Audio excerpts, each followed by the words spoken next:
پورے قرآن مجید میں کہیں بھی غیر نبی کو نبی پر فضیلت دینے کا کوئی تذکرہ نہیں، لیکن بعض لوگوں کا یہ خیال ہے کہ نبی علیہ الصلوۃ والسلام کے علاوہ، یعنی محمد الرسول اللہ صلی اللہ تعالی علیہ وسلم کے علاوہ سیدنا علی رضی اللہ تعالی عنہ تمام انبیاء سے افضل ہیں۔ آپ ان کا یہ دعویٰ ان کی زبانی سن لیجئے، کمیل مہدوی صاحب بیان کرتے ہوئے کہتے ہیں۔ اہل تشیع سے یہ سوال کیا جاتا ہے کہ مولا علی علیہ السلام کو وہ سرکار ختمی مرتبہ صلی اللہ علیہ وآلہ وسلم کے علاوہ باقی انبیاء سے افضل سمجھتے ہیں، اس کی وجہ کیا ہے؟ کہ کیسے ہو سکتا ہے کہ کوئی شخص کے جو نبی نہ ہو وہ انبیاء سے افضل ہو جائے؟ اس کے مختلف جوابات ہیں، ان میں سے دو مختصر سی باتیں۔ پہلا یہ کہ تفسیر ابن کثیر میں سورہ مبارکہ آل عمران آیت نمبر 61 مشہور آیت آیہ مباہلہ کی ذیل میں یہ روایت ہے کہ حضرت جابر ابن عبداللہ انصاری فرماتے ہیں کہ انفسنا و انفسکم، اس منزل پر حضور امیر المومنین علی ابن ابی طالب علیہ السلام کو اپنا نفس بنا کر ساتھ لے گئے۔ نفس کا مطلب عربی زبان میں وہ خود، مائی سیلف، میں اردو میں بھی کہتے ہیں کہ میں بنفس نفیس وہاں موجود تھا۔ نفس کا مطلب یہ ہوتا ہے کہ انسان جو انسان سے بہت قریب ہو اس کو انسان اپنا نفس قرار دیتا ہے۔ سرکار ختمی مرتبت کا امیر المومنین کو نفس رسول بنا کر مباہلہ کے میدان میں لے جانا، یہ خود اس بات کی دلیل ہے کہ جو کچھ سرکار ختمی مرتبت کو حاصل تھا، علی مرتضیٰ ان کے اتنے قریب تھے کہ وہ نفس رسول کو بھی حاصل تھا، اور سوائے اس کے کہ جسے رسول خود استثناء کر دیں۔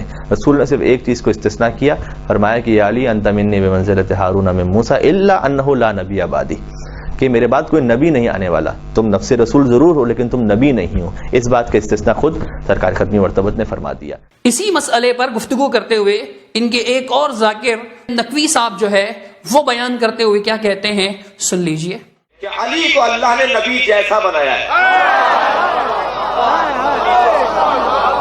فمن حاجك من بعد ما جاءك من العلم فقل تعالوا ندعو ابناءنا وابناءكم ونساءنا ونساءكم وانفسنا وانفسكم ثم نبتهل ونجعل لعنة الله على الكاذبين۔ جب دلیل آ جانے کے بعد تمہاری بات نہ مانے ہیں میرے نبی، تو ان سے کہہ دو کہ کل تم اپنے بیٹوں کو لاؤ، ہم اپنے بیٹوں کو لاتے ہیں، تم اپنے بیٹوں کو لاؤ، ہم اپنی عورتوں کو لاتے ہیں، تم اپنی عورتوں کو لاؤ، ہم اپنے نفسوں کو لاتے ہیں، تم اپنے نفسوں کو لاؤ، ثم نبتہل، اس کے بعد مباہلہ کریں گے، وَنَجْعَلْ لَعْنَةَ اللَّهِ عَلَى الْكَاذِبِينَ، اور ہم اللہ کی لعنت کو جھوٹوں پر بھیجیں گے۔ لعنت اللہ کی ہے، بھیجیں گے اہل بیت۔ جناب فخر الدین رازی، جناب فخر الدین رازی ہمارے سنی بھائیوں کے بڑا معتبر نام، وہ کہتے ہیں علی کا کمال یہ ہے کہ اللہ نے علی کو نبی جیسا بنایا، نفس پیغمبر۔ دو حدیثوں کے بعد آیت سنا رہا ہوں جی، نبی جیسا، تو آپ خود بتائیے ہمارے نبی انبیاء سے افضل تھے یا نہیں؟ ہمارے نبی تمام انبیاء سے افضل ہیں، علی نبی جیسا ہے۔ الا لا نبی آبادی، پیغمبر نے فرمایا علی تم میری جان ہو، مجھ جیسے ہو، تمہارے بغیر میرا گزارا نہیں ہے۔ توجہ کر رہے ہیں؟ لیکن بس فرق اتنا ہے کہ تم میرے بعد کوئی نبی نہیں آنے والا۔ دونوں سیدنا علی رضی اللہ تعالی عنہ کی فضیلت تمام انبیاء پر بیان کرنے کے لیے دلیل دے رہے ہیں، اور دونوں نے قرآن مجید کی سورہ آل عمران کی آیت نمبر 61 پیش کی۔ اب اس آیت کے لفظ انفسنا و انفسکم سے سیدنا علی چونکہ رسول نبی مکرم صلی اللہ تعالی علیہ وسلم کے ساتھ تھے، تو بعض تفاسیر میں یہ آیا ہے کہ انفسنا جو ارشاد فرمایا کہ تم میں سے، ہم میں سے ایک، تم میں سے، تم اپنے ساتھیوں کو لے آؤ، اپنے ساتھیوں کو لے آئیں، تو یہ انفسنا کا معنی کرتے ہیں کہ حضرت علی رضی اللہ تعالی عنہ کو اللہ کے رسول اپنے ساتھ لے گئے تھے، تو علی نفس رسول ہیں۔ اب چونکہ وہ نفس رسول ہیں، جب نفس رسول ہیں تو جو مقام رسول علیہ الصلوۃ والسلام کا ہے وہ ان کا ہے۔ اور پھر آپ کے سامنے کمیل مہدوی صاحب نے نفس کے جو معنی بتائے وہ بھی آپ سن چکے ہیں۔ نفس کا مطلب عربی زبان میں وہ خود، مائی سیلف، میں اردو میں بھی کہتے ہیں کہ میں بنفس نفیس وہاں موجود تھا۔ نفس کا مطلب یہ ہوتا ہے کہ انسان جو انسان سے بہت قریب ہو اس کو انسان اپنا نفس قرار دیتا ہے۔ دیکھیے اللہ رب العالمین قرآن مجید میں ارشاد فرماتا ہے، سورہ روم کی آیت نمبر 21 ہے، فرمایا وَمِنْ آیَاتِهِ یہ اللہ کی نشانیوں میں سے ہے کہ ان خلق لکم من انفسکم ازواجا لتسکنوا الیہا، کہ اس نے خود تمہارے نفسوں میں سے تمہاری بیویاں پیدا کی تاکہ تم ان سے تسکین حاصل کرو. من انفسکم ازواجا، تمہاری بیویاں اللہ نے کہاں سے پیدا کی؟ من انفسکم، تمہارے نفسوں میں سے پیدا کی. تو اس آیت کا مطلب کیا ہوگا؟ سورہ روم کی آیت نمبر 21 کا، یعنی اس حصے کا مطلب کیا ہوگا کہ بیویاں انسان کا نفس ہے. ہماری بیویاں، ہر انسان کی بیوی اس کا نفس ہے. تو رسول نبی مکرم صلی اللہ تعالی علیہ وسلم کی بھی ازواج مطہرات تھیں، قرآن پاک میں بھی ان کا تذکرہ ہے اور کوئی اس کا انکار بھی نہیں کر سکتا. تو آپ صلی اللہ علیہ وسلم کی بیویاں پھر کیا ہوئی؟ آپ کا نفس ہوئی. چونکہ اللہ قرآن میں فرما رہا ہے کہ وَمِنْ آيَاتِهِ أَنْ خَلَقَ لَكُم مِّنْ أَنفُسِكُمْ أَزْوَاجًا، کہ یہ اللہ کی نشانیوں میں سے ہے کہ اللہ نے خود تمہارے نفسوں میں سے تمہاری بیویوں کو پیدا کیا. تو بیویاں نفس ہوئیں. نبی علیہ الصلوۃ والسلام کی بیوی، تمام ازواج مطہرات، اللہ کے نبی صلی اللہ تعالی علیہ وسلم کی امہات المؤمنین، سب کی سب کیا ہوئی؟ نفس رسول. چونکہ ان کی بیویاں تھیں، اور بیوی جو ہے وہ نفس ہوتی ہے، نفس رسول ہوئی.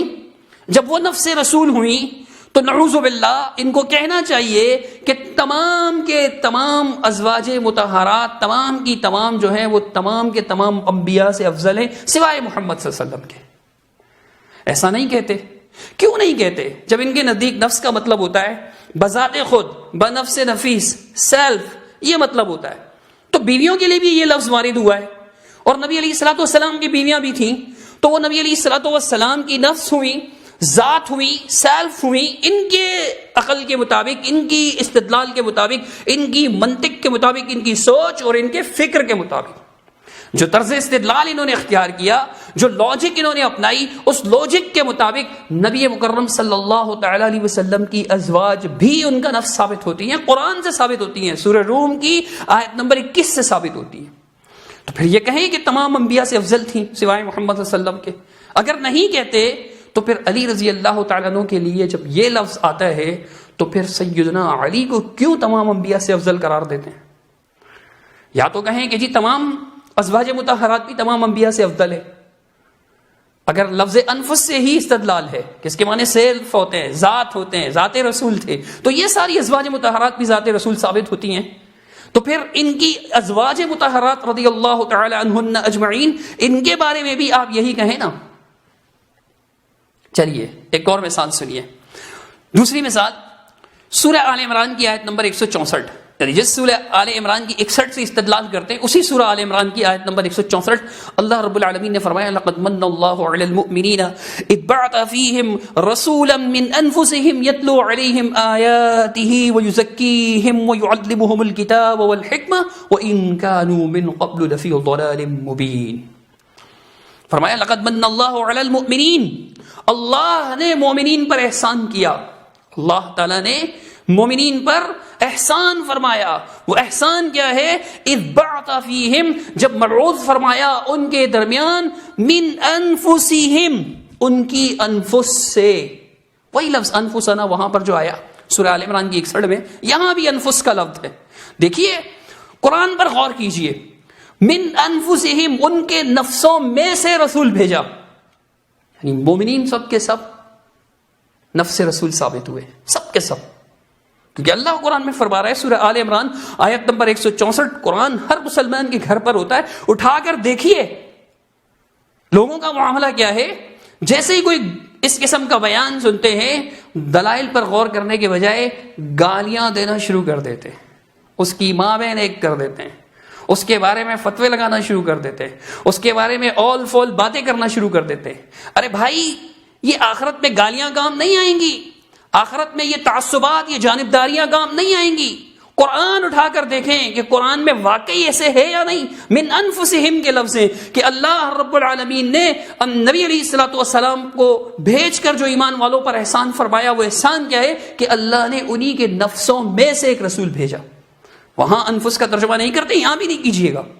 اور کہیے گا کہ تمام مومنین انفس رسول ہیں، یعنی ہر مومن بذات خود نفس رسول ہے. جب وہ نفس رسول ہے صرف اسی آیت میں نہیں، سورہ توبہ کی سیکنڈ لاسٹ آیت میں بھی اللہ رب العالمین نے اسی بات کو بیان فرمایا. اللہ رب العالمین نے ارشاد فرمایا کہ لقد جاءکم رسول من انفسکم عزیز علیہ ما عنتم حریص علیکم بالمؤمنین رؤوف الرحیم. فرمایا کہ لقد جاءکم، تحقیق یقیناً بلا شبہ تمہارے پاس ایک رسول آئے، من انفسکم، تمہارے نفسوں میں سے، عزیز علیہ ما عنتم، تمہارا مشقت میں پڑنا ان پر گرا گزرتا ہے، حریص علیکم، تمہارے معاملے میں بڑے حریص ہیں اور مومنین کے ساتھ بہت زیادہ شفقت برتنے والے اور بہت زیادہ رحم کرنے والے ہیں. لقد جاءکم رسول من انفسکم، رسول آئے تمہاری انفس میں سے. یہ دو آیتیں، تمام کے تمام مومن کیا ہوئے؟ نفس رسول. جب نفس رسول ہوئے تو ان لوگوں کو چاہیے، کمیل بہدوی صاحب اور نقوی صاحب اور یہ جتنے بھی لوگ ہیں اس طرح کی باتیں کرتے ہیں، لفظ نفس کو لے کر، انفس کو لے کر اس طرح کی باتیں کرتے ہیں، تو صرف ایک آیت قرآن مجید کی اس پہ ٹک نہ جائیں، آگے بھی پڑھیں، ان آیات کو لے کر کے کہیں کہ تمام کے تمام ایمان والے نفس رسول ہیں. جب نفس رسول ہیں تو جو مقام رسول کا ہے وہ رسول کے نفس کا ہے. تو جو مقام رسول کے نفس کا ہے، رسول کا ہے، ایک ہی مقام ہے، تو وہ مقام کیا ہے کہ اللہ کے رسول صلی اللہ تعالی علیہ وسلم، محمد کریم صلی اللہ تعالی علیہ وسلم بالاجماع تمام انبیاء علیہ الصلوۃ والسلام سے افضل ہیں. تو ہر مومن بھی رسول اللہ صلی اللہ علیہ وسلم کے ساتھ ساتھ ہر مومن بھی تمام انبیاء سے افضل ہے. ایسا تو وہ نہیں کہتے، کہنا تو چاہیے انہیں، ایسا تو وہ نہیں کہتے. جب وہ یہاں نہیں کہتے، یعنی سورہ روم کی آیت 21 میں نہیں کہتے، سورہ آل عمران کی آیت 164 میں نہیں کہتے، سورہ توبہ کی سیکنڈ لاسٹ آیت نمبر 128 میں نہیں کہتے، تو پھر یہاں انفس کے معنی نفس رسول کیوں کرتے ہیں؟ اگر کرنا ہے تو پھر سب جگہ کیجئے، چونکہ لفظ سیم ہے، انفس. خود سوچئے، عقل استعمال کیجئے. تعصب اور جانبداری کام نہیں آئے گی. مجھے گالیاں دینا یا حق بیان کرنے والوں کو گالیاں دینا یہ کام نہیں آئے گا. قرآن اٹھائیے، غور کیجئے، قرآن نے صرف وہاں پہ انفسنا کا لفظ نہیں کہا، یہاں بھی انفسنا کا لفظ کہا ہے، تو یہاں آپ یہ معنی بیان کیوں نہیں کرتے؟ حالانکہ مقبول دہلوی صاحب نے اس آیت کا، سورہ توبہ کی آخر سے پہلے والی آیت کا جو ترجمہ کیا ہے، انہوں نے مسئلہ ہی حل کر دیا ہے. ویسے تو باقی لوگوں نے بھی جو ترجمہ کیا، تم ہی میں سے تقریباً سب لوگوں نے، یہ مقبول دہلوی صاحب نے ترجمہ کیا رسول تمہارے ہی ابنائے جنس سے. رسول من انفسکم کا ترجمہ کیا رسول تمہارے ہی ابنائے جنس سے. تو مطلب جنس بھی مراد ہوتی ہے، نوع بھی مراد ہوتی ہے. تمہاری جنس انسانیت سے رسول مبعوث فرمائے. وہاں بھی یہی مراد ہے کہ تمہارے اپنے جنس کے، ابنائے جنس کے لوگ، یعنی تمہارے ایمان والے ساتھیوں میں سے کسی کو، سب کو نہیں، کسی کو لے کر آئے. تو سیدنا علی کو لے آئے. نہ وہاں پر نفس رسول کا یہ مطلب ہے کہ وہ بذات خود جو رسول کو مقام حاصل تھا وہ علی کو بھی حاصل ہو گیا رضی اللہ تعالیٰ عنہ. نہ یہاں یہ مطلب ہے کہ جو مقام نفس رسول اللہ کو حاصل تھا وہ نفس رسول مومنین کو حاصل ہے. نہ یہاں یہ مطلب ہے، نہ وہاں وہ مطلب ہے. ہم تو یہ کہتے ہیں اگر آپ ایک جگہ وہ مطلب لیتے ہیں تو دوسری جگہ کیوں نہیں لیتے؟ اس کی وجہ قرآن سے بیان کیجیے گا، من گھڑت روایات سے نہیں.